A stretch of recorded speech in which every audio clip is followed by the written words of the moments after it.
Legendary Rolling Stones drummer Charlie Watts, who died today at 80 years old, from somebody who knew him.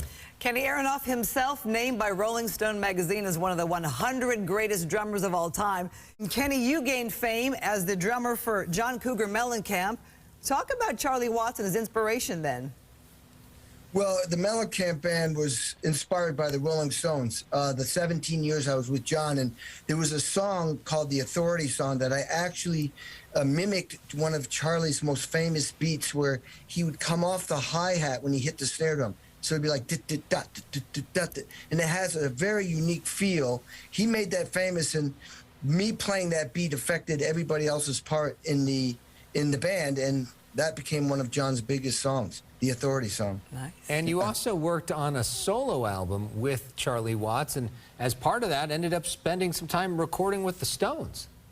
Exactly, Alex. I went into just a producer, Don was, invited me to go to the session. I popped in, and Jim Kellner said to Charlie, "You should have Kenny play percussion on your solo record," and because I do kind of unique percussion stuff.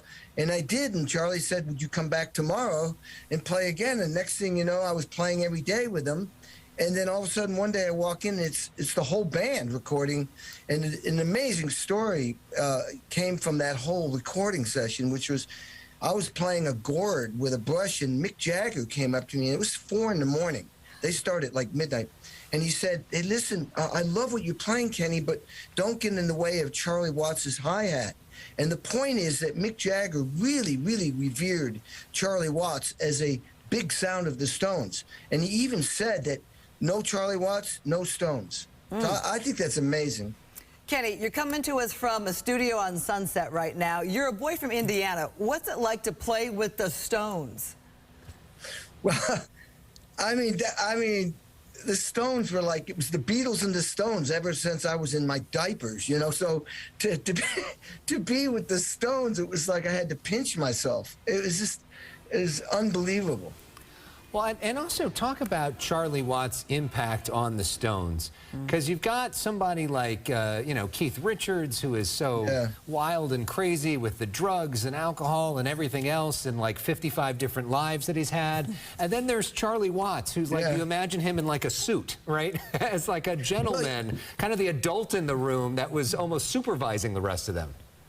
He was that guy. I mean, he was the healthiest guy in the band. I think he cleaned up first. You know, when they were all being the Rolling Stones in the wild heyday, he was like he was a vegetarian or a vegan. That's why. And look, he's in shape. He's the last guy that I thought would go, him or Mick. But I mean, it's just I'm so sad that he's gone. But yeah, he was the kind of the foundation of that band, and they all knew it. I mean, he held that whole thing together, you know? Kenny, you wrote a book called Sex, Drums, and Rock and Roll. Charlie Watts, would he fit into that kind of category? Absolutely. Well, especially the drums. Especially the drums and rock and roll. When we were younger, it was all about sex, drugs, rock and roll, but we pivoted into sex, drums, rock and roll. And yeah, I mean, he was one of the founding, you know, one of the guys that created rock and roll drumming. And unlike a lot of us back then, is we all were playing jazz first.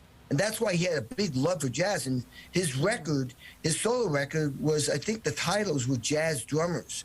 And so he's one of those guys, you know, that really was a jazz drummer that became a rock drummer, and he kind of helped us understand what rock and roll drumming was. Yeah, that combination of jazz and blues and rock and everything that made the Stones sound so signature, and he at the core.